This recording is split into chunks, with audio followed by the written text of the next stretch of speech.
বিসমিল্লাহির রহমানির রহিম। আসসালামু আলাইকুম সুপ্রিয় শিক্ষার্থীরা, সৃষ্টি একাডেমিক স্কুলের অনলাইন ক্লাসে সবাইকে সুস্বাগতম। এই করোনাকালীন সময়ে যে যেখানে আছো, আশা করি আল্লাহর অশেষ রহমতে ভালো আছো। আমি তোমাদের দোয়ায় এবং আল্লাহর অশেষ রহমতে ভালো আছি। আজকে আমি উচ্চতর গণিতের অনুশীলনী 11.1 8 নম্বর সমস্যাটির সমাধান করব। প্রথমে আমরা জেনে নেই 8 নম্বর সমস্যাটি কি। a minus 2 minus 1, b 5 4, c 6 7 এবং d minus 1 2 দ্বারা গঠিত চতুর্ভুজটি সামান্তরিক না আয়তক্ষেত্র তা নির্ণয় করো। তাহলে আমাদের একটা চতুর্ভুজের 4টি শীর্ষবিন্দুর স্থানাঙ্ক দেওয়া আছে। এই 4টি শীর্ষবিন্দু দ্বারা গঠিত চতুর্ভুজটি একটি সামান্তরিক না আয়তক্ষেত্র সেটা আমাদের নির্ণয় করতে হবে। আমরা জানি যে একটা চতুর্ভুজ থেকে একটা চতুর্ভুজের 4টি বাহু থাকে।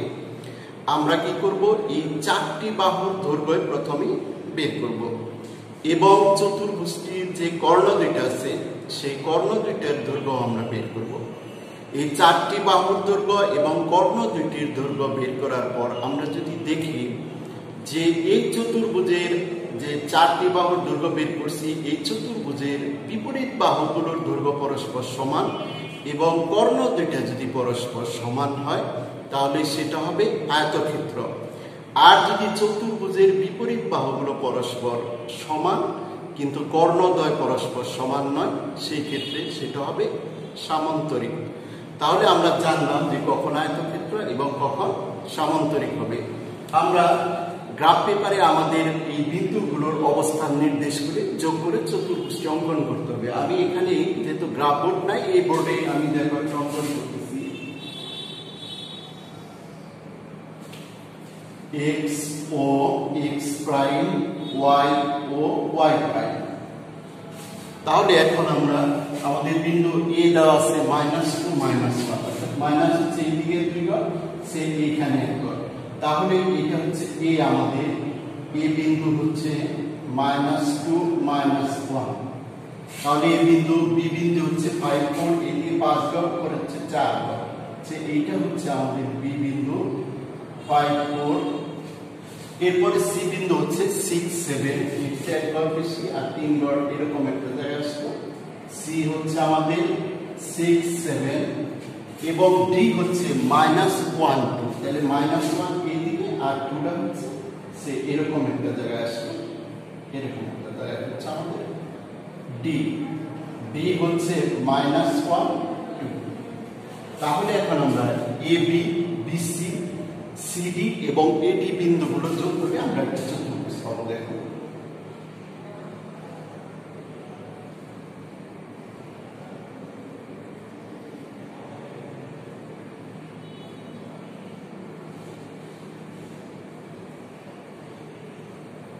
তাহলে দেখো আমরা এরকম একটা চতুর্ভুজ পেলাম। তোমরা অবশ্যই গ্রাফ বোর্ডে অঙ্কন করবে, একটু লিখতে হবে যে x y সমতলের বিন্দুগুলোর অবস্থান নির্দেশ করে a, b, c, c, d এবং a, d যোগ করে চতুর্ভুজটি অঙ্কন করা হলো। এবং এখানে লিখে দিবা যে x ও y অক্ষ বরাবর ক্ষুদ্রতম 2 বর্গঘরকে 1 একক বা 3 বর্গঘরকে 4 বর্গঘরকে তোমরা তোমাদের সুবিধা মতো বর্গঘরকে একক ধরে অঙ্কন করবে। এবার লক্ষ্য করো, তাহলে দেখো সমাধান চতুর্ভুজের 4টি শীর্ষবিন্দু এখন আমরা সমাধান করব এবং এই চতুর্ভুজের 4টি বাহুর দৈর্ঘ্য এবং কর্ণদ্বয়ের দৈর্ঘ্য আমরা বের করব। তাহলে কর্ণ একটা হচ্ছে বিডি কর্ণ, আরেকটা হচ্ছে এসি কর্ণ। তাহলে আমরা এই চতুর্ভুজের 4টি বাহুর দৈর্ঘ্য এবং কর্ণদ্বয়ের দৈর্ঘ্য বের করব।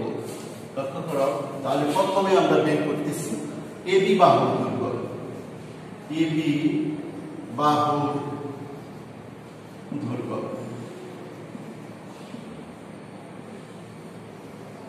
তাহলে আমরা জানি দুইটা বিন্দুর মধ্যবর্তী দূরত্ব কিভাবে নির্ণয় করতে হয়, √, ভুজদ্বয়ের অন্তরের বর্গ প্লাস কোটিদ্বয়ের অন্তরের বর্গ।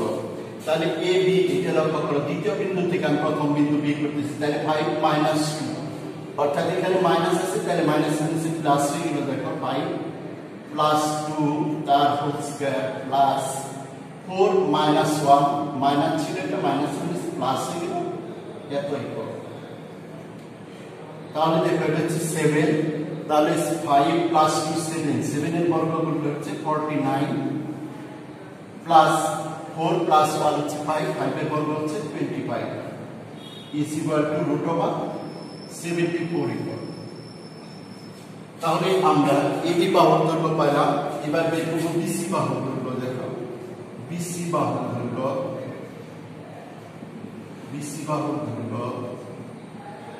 ইজ ইকুয়াল টু দেখো ঠিক অনুরূপ ভাবে বিসি অর্থাৎ দ্বিতীয় বিন্দু থেকে 6 মাইনাস 5 আমি বের করতে 6 মাইনাস 5 তার হোল স্কয়ার প্লাস 7 মাইনাস 4 তার বর্গ এটাই করব। আমি একটু সংক্ষেপে করে দিচ্ছি। দেখো 6 মাইনাস 5 হচ্ছে 1 1 এর বর্গমূল হচ্ছে 1 plus 7 minus 4 is equal to 3 3 বর্গমূল হচ্ছে 9 is equal to root over 10 equal.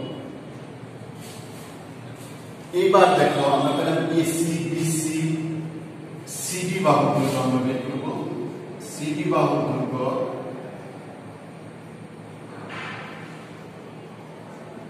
is equal to দেখো CD তাহলে দ্বিতীয় বিন্দু থেকে প্রথম বিন্দু তাহলে -1 -6 তার বর্গ প্লাস 2 7 তার বর্গ তাহলে কত হবে? তাহলে এটা দেখো তাহলে -1 -6 -7 এর বর্গ করলে এটা প্লাস হয়ে যাচ্ছে plus 49 plus 49 plus 2 minus 7 is equal to -5 -5 এর বর্গ করলে কত হবে plus 25 is equal to root over 74 equal।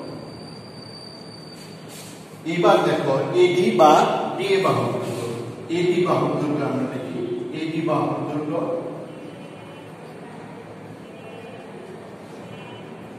is equal to দেখো root over তাহলে -1 এখানে ছিল মাইনাস এখানে প্লাস হয়ে গেল তাহলে -1 প্লাস 2 তার বর্গ প্লাস দেখো 2 -1 ছিল এটা প্লাস হয়ে গেল তাহলে 2 প্লাস 1 তার বর্গ ইজ ইকুয়াল টু দেখো তাহলে -2 প্লাস 1 প্লাস 1 এর বর্গ 1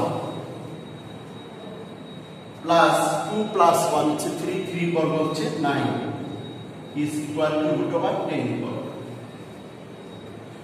তাহলে আমরা চারটি বাহুর দৈর্ঘ্য এখানে বের করেছি। এবার দেখো আমরা কর্ণ দুইটার দৈর্ঘ্য বের করব। আমি এই অংশটা মুছে দিচ্ছি।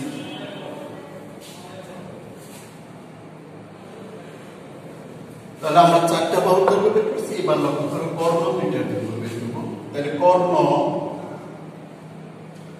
এসি এর দৈর্ঘ্য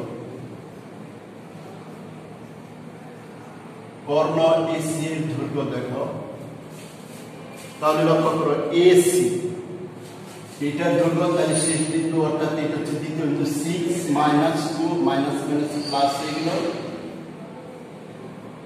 প্লাস 7 -1 -7 প্লাস এতই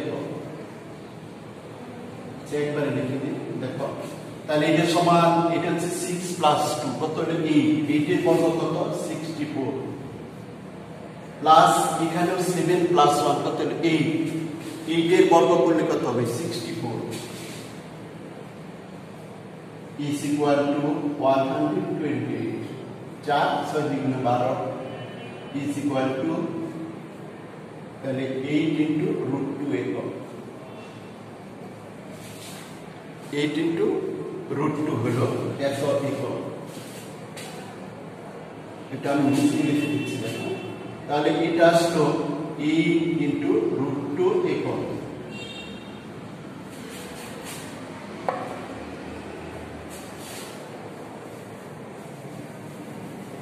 তাহলে এসি কর্ণের দৈর্ঘ্য আমরা পেলাম 8 into √2 একক। এবার দেখো কর্ণ বিডি এর দৈর্ঘ্য কর্ণ বিডি এর দৈর্ঘ্য is equal to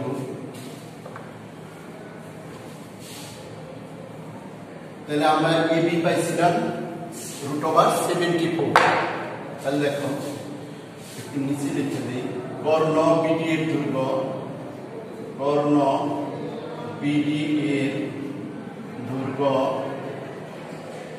is equal two, দেখো তাহলে বিডি, তাহলে বি আর হচ্ছে ডি, অর্থাৎ -1 -6 -1 -6 তার বর্গ প্লাস 2 -4 তার বর্গ, এতই কম সমান আছে। দেখো এটা হচ্ছে -7 তার বর্গ হচ্ছে +49 মাইনাস এডি, এটা হচ্ছে -1 +2, সরি বিডি -1 -5, ঠিক আছে, -6 -1 -5 -6, অর্থাৎ এটা হচ্ছে 36। লক্ষ্য করো একটু, -1 -5 হচ্ছে -6 তার বর্গ করলে 30 + 36 প্লাস এখানে 2 -4 -2 তার বর্গ করলে হচ্ছে 4 ইজ ইকুয়াল টু, দেখো √40 ইজ ইকুয়াল টু 4 × 40, 2 × √10। তাহলে আমরা লক্ষ্য করো কর্ণ এসি এর দৈর্ঘ্য এবং কর্ণ বিডি এর দৈর্ঘ্য বের করেছি। এবার দেখো যে আমরা এবি পেয়েছিলাম, এখানে একটু লক্ষ্য করো যে এর পরের অংশটা আসতেছে সমাধানটা, দেখো এখানে যে এখন আমরা কি পাইছিলাম, এবি সমান √74 এবি। এরপরে দেখো এখানে যে সিডির দৈর্ঘ্য বাড়ছে √74, এবি সমান এত এবং সিডি সমান √74, তাহলে সিডি হচ্ছে 74। আর দেখো বিসি আসছিল √10 আর হচ্ছে এডি হচ্ছে,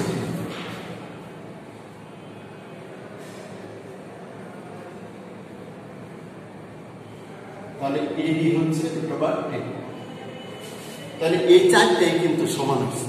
দেখো সরি এবি আর হচ্ছে সিডি সমান হচ্ছে, বিসি আর এডি সমান হচ্ছে এবং কর্ণ দুইটা দেখো সমান হচ্ছে না, একটা হচ্ছে অর্থাৎ কর্ণ এসি হচ্ছে 8 × √2 আর কর্ণ বিডি হচ্ছে 2 × √10। তাহলে এখন আমরা এখানে দেখলাম যে তাহলে কি আমাদের সমান আসতেছে, দেখো সুতরাং আমরা এখানে দেখব মানে এবি সমান সিডি বিসি সমান এবি এবং কর্ণ AC is not equal to কর্ণ বিডি। তাহলে আমরা এখানে তোমাদের এই অংশটুকু না লিখলে হবে, তোমরা এটাই লিখে দিবে যে এবি সমান সিডি বিসি সমান এডি, অর্থাৎ একটা চতুর্ভুজের বিপরীত বাহুগুলো সমান কিন্তু কর্ণ দুইটা সমান হয় না, সুতরাং চতুর্ভুজটি একটি সামন্তরিক। সুতরাং চতুর্ভুজটি একটি সামন্তরিক।